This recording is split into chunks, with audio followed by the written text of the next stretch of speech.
এইচএসসির ফল প্রকাশের সম্ভব তারিখ 16 অক্টোবর। তো এইচএসসি পরীক্ষার্থী ভাই ও বোনেরা, আসসালামু আলাইকুম। আশা করি সবাই ভালো আছেন, সুস্থ আছেন।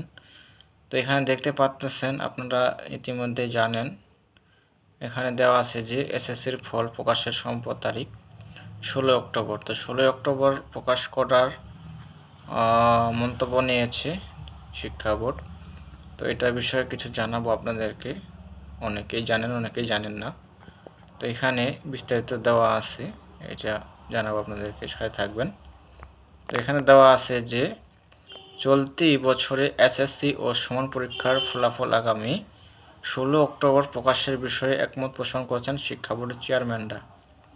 তো সবাই পোষণ করেছে 16 অক্টোবর প্রকাশ করার।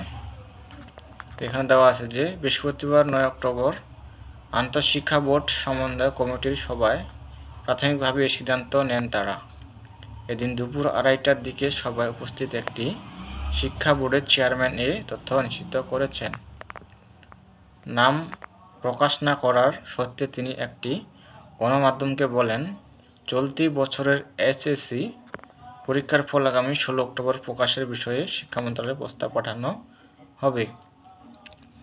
তো 16 অক্টোবর প্রকাশের বিষয়ে শিক্ষা মন্ত্রণালয়ে প্রস্তাব পাঠানো হবে, এটা বলেছে গণমাধ্যমকে। তো মন্ত্রণালয় থেকে অনুমোদন পেলে ওই দিন একযোগে সব বোর্ডের ফলাফল প্রকাশ করা হবে। তো ওই দিনে ফল প্রকাশ সিদ্ধান্ত হবে।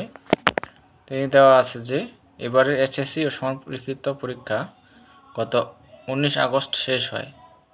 ব্যবহারিক পরীক্ষা অনুষ্ঠিত হয় 21 থেকে 31 আগস্ট পর্যন্ত। 12 লাখেরও বেশি পরীক্ষার্থী পরীক্ষায় অংশ নেয়। তো এখানে পাবলিক পরীক্ষা আইন অনুযায়ী লিখিত পরীক্ষা শেষ হওয়ার 60 দিনের মধ্যে ফল প্রকাশ করা হয়। তো এবার 11টি শিক্ষা বোর্ডের অধীনে পরীক্ষায় বসেন 12,51,111 শিক্ষার্থী। তাদের মধ্যে 6,18,015 ছাত্র এবং 6,33,096 ছাত্রী। সারা দেশে 2,797টি কেন্দ্রে পরীক্ষা হয়। তো ওই দিনে ভাগ্য পরীক্ষা হবে। তো মোটামুটি পরীক্ষার্থী দেওয়া আছে 12,51,111 জন। তো অনেকেরই স্বপ্ন জিপিএ 5 বা অনেকজনের পাস করবে, অনেকজনে ফেল করবে। তো পাশের হার কোন বোর্ডে বেশি, তো ওই দিনকার জানা যাবে। তো এই ছিল বিষয়। তো ওখানে বুঝতে পারলেন যে 16 অক্টোবর। তো এই ছিল বিষয়। সবাই থাকবেন, সুস্থ থাকবেন। ধন্যবাদ সকলকে।